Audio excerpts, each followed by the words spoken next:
When a shy Filipino janitor walked onto the stage, everyone thought he was just another nervous contestant. Until he started to sing Elvis, what happened next left the entire audience and even Simon Cowell speechless. His trembling hands gripped the microphone. The judges looked unsure, but the moment his voice filled the hall, the world stopped. Every night, long after the shopping mall lights had dimmed and the echo of footsteps had disappeared, a lone janitor stayed behind, humming softly as he wiped the floor. His name was Ramon de la Cruz, a 38-year-old man from Manila with tired eyes, calloused hands, and a voice that could stop time. Ramon's days were long and quiet. He swept, mopped, and polished tiles that never remembered him. To most people, he was invisible, just another man trying to make ends meet. But when everyone went home, that empty mall became his stage. He'd pull out his small old speaker, scratched, dusty, but still alive, and play an Elvis track. Then, under the flickering ceiling lights, he'd sing. The notes weren't perfect, but they were real. His voice carried something raw, something human, the sound of a man holding on to the only dream life hadn't taken away. Music had always been his comfort. His father, a tricycle driver who adored Elvis Presley, used to sing with him every Sunday. The two of them would sit by their small window, listening to old cassettes and pretending they were performing on stage together. His father used to say, "Son, even if the world never claps for you, sing anyway. God will hear you." But years later, when his father passed away, the house fell silent. Ramon put away the tapes and focused on survival. He worked wherever he could, cleaning, fixing, lifting anything to help his sick mother and younger siblings. Still, no matter how heavy the day got, he'd find a few minutes each night to sing. It was his way of keeping his father close. Sometimes, security guards would stop and listen. One once told him, "You sound just like Elvis Kuja." Ramon only smiled. "No," he said softly, "I sound like my father." He never imagined those late-night songs, sung to empty halls and fading echoes, would one day carry him across oceans, to a stage where the whole world would finally listen. Because behind every mop, there was a man with a story, and behind that voice, there was a dream still alive. It had been years since Ramon last sang for anyone but himself. Life had taught him to dream quietly, to keep hope folded in his pocket like an old photograph. But one morning, as he cleaned the food court floor, he overheard two teenagers talking excitedly. Double quotes, "Bro, did you hear? America's Got Talent is holding online auditions in Manila." Those words froze him mid. For a moment, the mop stopped moving. His heart began to race, faster than it had in years. Could it be possible? That night, he sat on his narrow bed, staring at the worn-out cassette of Elvis's father had left him. He whispered, "Papa, maybe it's time."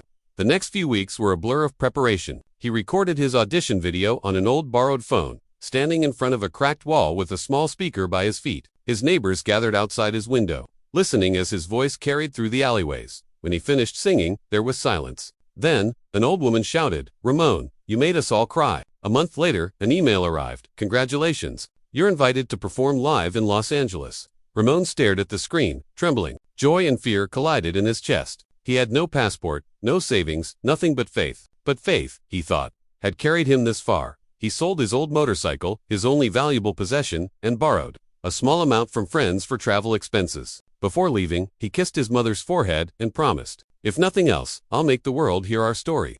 At the airport, wearing a borrowed coat and clutching his father's cassette tape, he looked out at the vast sky. For the first time, he wasn't just a janitor, he was a son, chasing his father's dream. Every mile he traveled wasn't just distance. It was proof that even broken, dreams can still fly. Because when you've lost everything but your hope, that's when your song truly begins.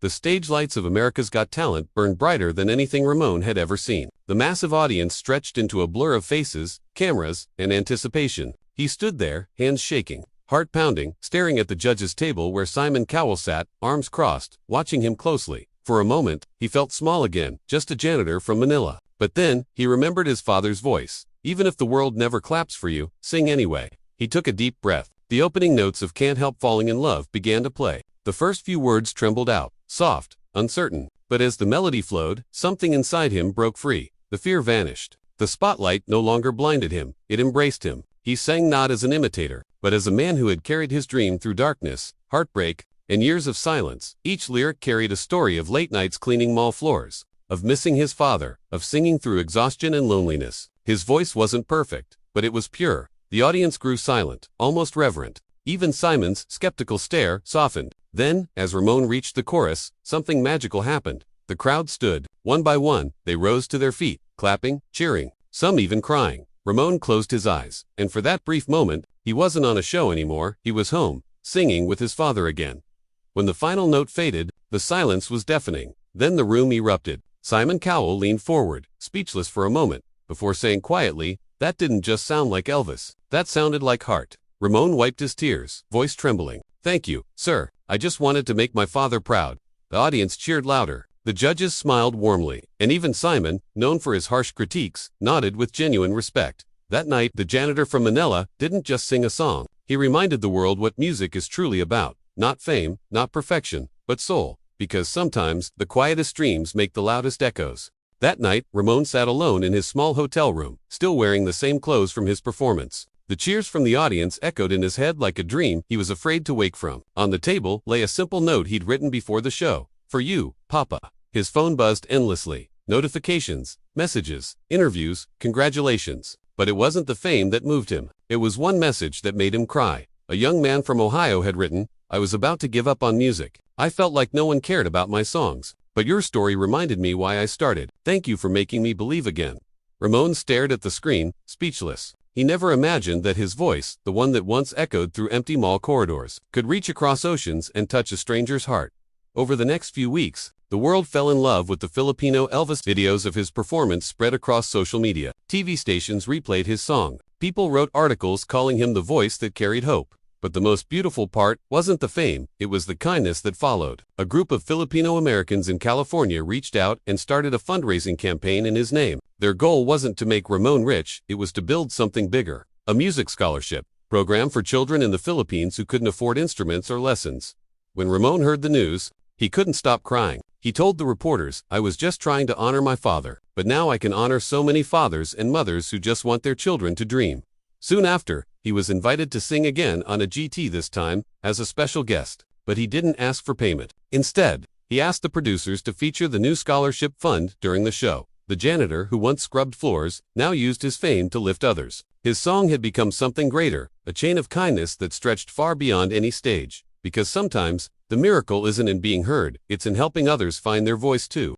Months had passed since Ramon's performance stunned the world. The lights, the cameras, the applause, they all faded into memory. But what remained was something deeper. The quiet satisfaction of knowing his voice had changed lives. He could have stayed in America, record deals, interviews, fame, but instead, Ramon returned home to Manila. His heart wasn't chasing fortune, it was chasing purpose. When he arrived, dozens of children from the local community ran to greet him. They weren't fans, they were students. The very first group to join the Ramon de la Cruz Music Foundation, built from donations inspired by his story. Every afternoon, he taught them songs not just about rhythm or pitch, but about heart. He'd say, "You don't sing to impress people, you sing to remind them they're not alone." One rainy evening, he performed for the children at a small orphanage. There was no grand stage, no flashing lights, just a single microphone and a dozen smiling faces. He began softly, singing "Can't Help Falling in Love."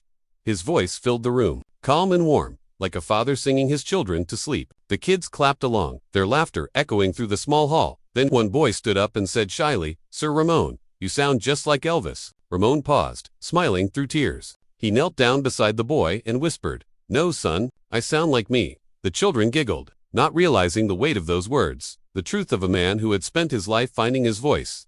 Later that night, as he packed away the microphone, he looked up at the sky and whispered, "We did it, Papa." Somewhere, in that quiet, he felt it, the same peace he used to feel when his father sang beside him.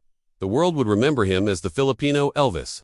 But to those children, he was something far greater, proof that no dream is too small, no voice too quiet, and no heart too ordinary to inspire the world, because sometimes, the most powerful songs are sung not for fame, but for love.